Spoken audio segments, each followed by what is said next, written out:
안녕하세요. 현실주의자입니다. 시장이 최근에 급변하고 있습니다. 특히 이번에는 에코프로 BM이 급등을 했습니다. 그래서 시장을 좀 왜곡시키는 면이 없잖아 있었어요. 제가 추정하건대 아마 개인 투자자 여러분들의 포트폴리오는 그렇게 좋지 않았을 거라고 생각합니다. 일단 한번 볼게요. 이 에코프로 BM이 지금 갭 상승 후에 거래량을 터뜨렸습니다. 이제 3일 뒤에 공매도 잔고량을 확인해 봐야 될 것 같아요. 그거는 3일 뒤에 제가 확인해서 여러분들에게 알려드리고요. 일단 요 에코프로 BM 등등 그 다음에 뭐 LNF가 상승한 여파로 코스닥이 상승 추세로 계속해서 이어가고 있습니다. 다만 코스피는 요 장대 양봉 이때 그 공매도 금지 때 장대 양봉을 돌파했고 그 위에서 지금 횡보 상승 횡보를 하고 있습니다. 상승 횡보 이거는 그 삼각 수렴 중이죠. 상승 깃발행입니다. 이렇게 가는 거고 코스닥은 지금 요때 공매도 금지 양봉 안에서 횡보하고 있습니다. 요거까지는 우리가 예상했던 대로잖아요. 요 양봉 안에서 횡보를 하는 게 가장 베스트다. 지금 횡보 장대 양봉 상단까지 왔습니다. 그래서 맞고 떨어졌고요. 그러니까 결국엔 여기가 저항대라는 거죠. 저항대. 여기가 저항대라서 떨어지고 있는 겁니다. 기술적 분석을 무시하면 안 됩니다. 왜냐하면 여기에 많은 사람들이 모여 있다는 겁니다. 결국엔 거래량과 캔들은 여기에 사람들이 모여 있는 거고 물려 있던 사람들의 본전이 왔기 때문에 매물대가 터지는 겁니다. 이런 것들을 보고 그럼 내일 만약에 요 종가 이상에서 시작한다면 양봉을 뽑아줄 수 있겠지만 불행하게도 지금 현재 미국 증시가 좋지 않습니다. 미국 증시를 한번 볼게요. 일단 자, 미국 증시가 현재 다우존스가 마이너스 0.2%, 그 다음에 나스닥이 1% 가까이 떨어지고 있습니다. 바이오텍은 올라가고 있죠. 필라델피아 반도체 지수가 낮죠. 즉 반도체 중심으로 떨어지고 있다는 게 좀 보여지고 채권 금리가 올라가고 있습니다. 채권 수익률이죠. 채권 수익률이 올라가고 있다는 건 또 인플레이션 관련해서 무언가 이슈가 있을 수 있다 정도로 체크하겠습니다. 원달러는 다시 1300원을 돌파해서 올라가고 있어요. 그렇게 좋은 시그널은 아닙니다. 유가는 하락하고 있고 이거는 그 오펙 관련해서 이슈가 있습니다. 뒤에서 한번 알아보고요. 지금 중요한 점이 비트코인이 4만 불을 돌파했죠. 비트코인과 XRP가 지금 올라가고 있습니다. XRP는 리플입니다. 리플. 지금 현재 시장은 가상화폐 영향을 좀 받고 있습니다. 가상화폐가 지금 굉장히 많이 올라가고 있어요. 제가 얼마 전에 가상화폐에 조금 들어갔다라고 말씀드렸었죠. 그래서 지금 현재 상승이 뭐 그렇게 나쁘진 않습니다. 저한테는. 기술주 중심으로 하락을 하고 있고 왜 하락을 하고 있냐라고 하면 일단 야간 선물은 하락하고 있죠. 내일 시초가는 별로 좋지 않을 거예요. 전략 후강을 예상해 봅니다. 일단은 어떤 이슈가 있냐라고 하면 US 스탁이 약하다라고 합니다. 왜 약하냐라고 하면 잡 리포트가 있다고 하는데요. 일단은 최근에 S&P 500이 여기 보시면 더 벤치마크 S&P 500 히트 하이스트 레벨이라고 하죠. 가장 높은 레벨을 때렸다라는 겁니다. S&P 500이 거의 뭐 최근 이번 년 최고치까지 상승했다라는 겁니다. 지금 하락하고 있는 건 결국엔 되돌림인 거죠. 조정을 보이고 있는 겁니다. 파월에 대한 얘기가 있습니다. 피크 레이트라고 하죠. 금리 수준이 피크를 쳤다라고 뷰를 내놓은 겁니다. 그거에 따라서 시장이 요동을 친 거죠. 그래서 보시면 어떤 얘기를 볼까요? 여기 있네. 모 밸런스드 더 밸런스가 맞아졌다라는 겁니다. 그래서 인터레스트 레이트가 high enough라고 하죠. high enough 높게 충분히 높다고 생각한다. to control inflation이라고 하죠. 인플레이션을 제어하기에 충분히 높다라는 의견을 낸 겁니다. 그래서 이제 금리에 대한 이슈는 점점 사라지고 있습니다. 이런 것만 체크하면 될 것 같고 지금 미증시가 떨어지는 건 딱히 악재가 있다라기보다는 상승을 크게 했으니 조정을 보이고 있다 정도로 체크하겠습니다. 지금 요런 이슈가 있죠. 에코프로 BM이 대규모 수주를 했습니다. 근데 증권가는 냉랭해요.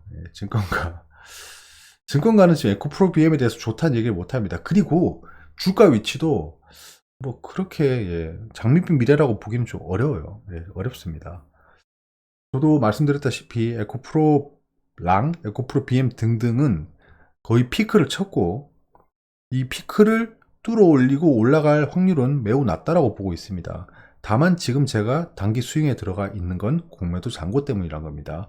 오늘 에코프로 BM이 거래량이 터졌고 그 다음에 갭 상승을 했기 때문에 아마 공매도 잔고가 줄어들진 않았을 거로 보여져요. 왜냐하면 공매도 잔고를 한번 볼까요? 일단 에코프로부터 보겠습니다.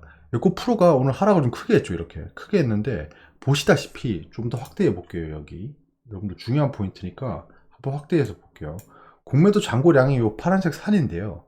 공매도 잔고량이 줄어든다는 건 공매도를 상환한다는 거겠죠. 반대로 공매도 이 파란색 산이 증가하고 있다는 건 공매도가 쌓이고 있다는 거예요. 근데 아시겠지만 지금 공매도는 금지입니다. 올라갈 수가 없어요. 시장 조성자 외에는요. 그럼에도 불구하고 올라가는 움직임이 보입니다. 시장 조성자를 악용하고 있는 거겠죠. 그걸 다 떠나서 지금 이렇게 크게 하락할 때 보시면 공매도가 상환되고 있어요. 지금 주가가 떨어지면서 공매도가 상환되고 있는 겁니다. 말씀드렸다시피 공매도는 비쌀 때에서 쌀 때 상환하는 거예요. 맞죠? 그러면 상환하고 있다는 건 지금이 싸다는 거죠. 싸다는 건 가격이 하락하고 있다는 겁니다. 지금 에코프로는 주가가 하락하면서 공매도 세력들이 공매도를 상환하고 있고, 특히 이번에 에코프로 BM을 그 상승을 이유로 또 지주사에 대한 평가 절하를 하는 거겠죠. 이걸 아마 이용해서 제가 봤을 때 에코프로 BM은 공매도량이 변화가 없을 것 같고요.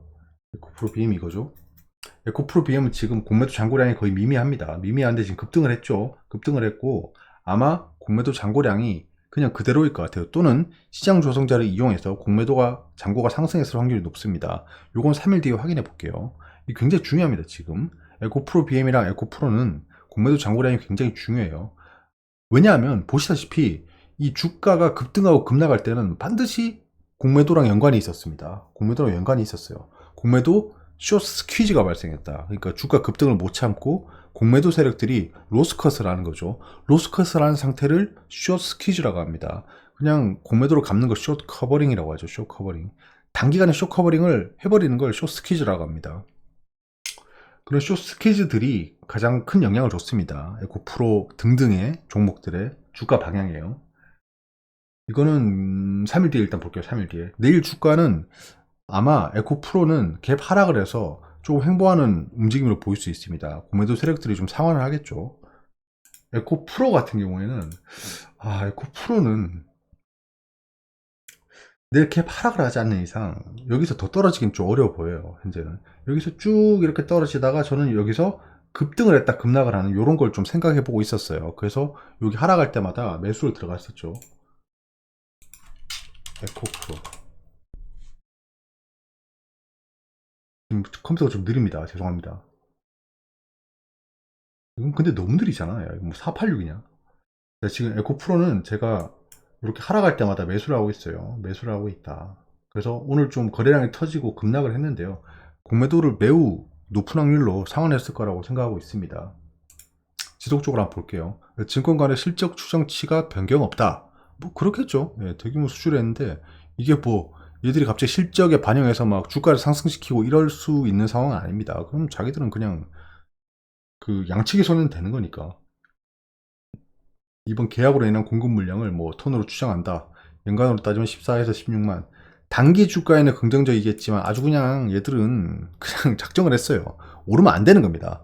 웬만하면 공매도 세력들하고 결탁을 있는 게 좀 보여지는 거죠. 이런 리포트는.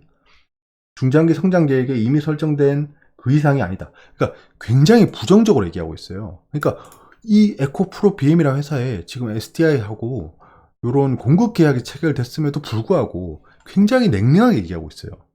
이런 경우는 없습니다. 보고 계신 분들도 한번 생각을 해보세요. 어떤 기업에 호재가 발생했어요. 공급 계약이 발생을 했대. 근데 이 증권가는 아니 그 이상도 그 이하도 아니야. 이렇게 나오는 상황이 정상인 것 같으세요? 좀 비정상이라고 봅니다. 그러니까 어금니 깨물고 지금 네거티브한 의견을 내고 있는 거예요. 이게 주가가 상승해야 되는데 이런 나쁜 놈들이 주가를 하락시키고 있어 이런 뷰가 아닙니다. 그냥 이 상황 자체가 웃긴 거예요. 어떤 기업의 공급 계약이 떴음에도 불구하고 다들 냉랭하게 반응하고 있다는 게 신기하지 않나요? 이런 건 보통 학교 반에서 왕따 당하고 있는 애들이 막 이런 식의 반응을 보이는 거죠. 쟤는 뭐 별거 아니야 이러면서. 에코프로비임이 삼성 SDI와 양극재 공급 계약이 20% 급등했다. 뭐 양봉을 지키고 끝났긴 했지만 윗꼬리가 크게 달렸죠. 아마 시장 조성자를 이용해서 공매도를 매우 많이 했을 거라고 여겨집니다. 44조를 수주했다. 굉장히 큰 거죠. 굉장히 큰 거죠. 증권가는 여전히 팔아라. 증권가는 여전히 팔아라 라는 건 주가가 하락해라 제발 약간 이런 겁니다. 공매도가 금지돼서 참 안타깝네요. 그리고 뭐 이런 얘기도 있습니다. 내년 수출 유망 산업에 주목하자. 이제 경기가 좀 풀릴 겁니다. 내년부터. 그럼 폴더블폰, 뭐 임플란트, 화장품 등등. 화장품은 결국엔 여행주랑도 관련이 되는 거죠. 뉴욕 증시는 고점 부담 속에 하락세로 출발. 이 말이 맞죠. 상승을 했기 때문에 하락을 했다. 조정을 보였다라는 겁니다. 인플레이션 위험을 낮추고 있다. 이런 얘기도 있네요. 공매도 제도 개선 토론회. 개미 불신 설득 안간 힘. 사실 공매도는 이거에 대해서 얘기하면 진짜 굉장히 오래 얘기하는데 너무 의견이 분분합니다. 이거에 대해서 제가 또 의견을 개진하면 댓글로도 굉장히 반응이 다를 거예요. 공매도는 좋은 거다, 나쁜 거다. 개인도 공매도를 해야 된다. 개인도 공매도하면 안 된다. 공매도는 뭐 기울어진 운동장이다. 기울어진 운동장을 개선해야 된다. 뭐 등등등등. 근데 애초에 외국인 기관과 개인의 싸움은 공평할 수가 없습니다. 자금의 사이즈가 달라요. 사이즈가 다르면 전략도 다를 거고 시장을 좌지우지할 수 있는 파워도 다른 겁니다. 애초에 공평한 게임이 아니에요. 근데 그걸 공평하길 바라면 좀 욕심이겠죠. 그래서 제가 늘 말씀드리는 게 그냥 개인은 공매도를 하지 않는 게 좋을 것 같다는 겁니다. 결론은. 어쩌겠습니까? 사이즈가 다른데. 뭐 정보력이 같을 수가 있겠어요? 그러면 외국인 기관은 그 시장 조사, 그다음 리포트 부서 이런 것들을 전부 다 그 애널리스트들을 돈 주고 고용했잖아요. 한 명만 고용해도 유지비가 2억이죠, 2억. 연간 유지비가. 그런 사람들 10명만 고용해서 운영하면 20억입니다. 즉 얘들은 정보를 수집하고 가공하기 위해서 20억을 넘게 쓰고 있어요. 최소. 맞잖아요? 10명만 운영하고 있어도. 근데 개인들은 증권가 리포트 공짜인 거 보고 있고 공짜로 주는 네이버 뉴스 보고 있고 근데 어떤 기업을 분석하기 위해서 돈 10원도 내고 싶어 하지 않잖아요. 그럼 정말 웹서치하고 주담한테 전화해보고 이게 단데 어떻게 이 정보력이 같을 수가 있겠습니까? 그러니까 정보력의 차이가 있는 상태에서 싸우는 건데 이런 것들을 좀 현실적으로 감안했으면 좋겠어요. 그래서 공매도를 안 하는 게 좋을 것 같다라는 거고 공매도를 한다는 건 주가의 하락을 맞춘다는 거잖아요. 주가의 하락을 맞춘다는 건 주가의 상승도 맞출 수 있다는 동치입니다. 그럼 그냥 상승을 맞추면 되는 거죠. 굳이 하락을 맞출 필요가 있겠습니까? 시장이 하락할 때도 돈을 벌고 상승할 때도 돈을 벌 거야 라고 하시는 분들은 인버스를 사시면 됩니다. 아무튼 뭐 이런 것들에 대한 얘기는 나중에 라이브 때 그냥 허심탄회하게 한번 얘기해봐요. 저도 궁금합니다. 왜냐면 전 공매도에 대해서 굉장히 네거티브 하거든요. 그리고 비트코인. 비트코인 20개월 만에 4만 달러를 돌파했다. 지금 비트코인 난립니다. 지금 거래량이 터지고 있어요. 특히 일본에서 자금이 들어오고 있습니다. 그런 것들이 영향을 크게 주고 있는 거죠. 암호화폐 업계가 2024년 비트코인이 역대 최고치 도달할 것. 이런 건 좀 약간 설레발이죠. 설레발. 비트코인 ETF가 지금 죄송합니다. 사진이 왜 이래 이거. 도지코인이야. 아무튼 ETF를 승인한다는 건데요. 근데 비트코인 ETF가 승인되지 않으면 또 금방 또 급락할 수 있습니다. 지금 현재 가장 이슈에 있는 건 비트코인이랑 리플이죠. 리플은 SEC 관련해서 이슈가 있는 거고 비트코인은 지금 ETF. 비트코인 ETF가 생기면 나머지 기타 등등 종목들도 ETF가 생기고 여러 가지 ETF들이 생기면서 시장에 자금이 밀려올 수 있는 거죠. ETF가 생긴다는 건 크게 두 가지 의미입니다. 첫 번째, 시장의 신뢰성이 보장이 됐다. 두 번째, 기계적인 자금이 들어오기 시작한다라는 겁니다. ETF가 들어온다는 건 사람들이 ETF 펀드에 돈을 투자하기 시작하면 그 돈이 자동으로 가상화폐 시장으로 들어오는 거죠. 그런 것들을 기대하고 있는 겁니다.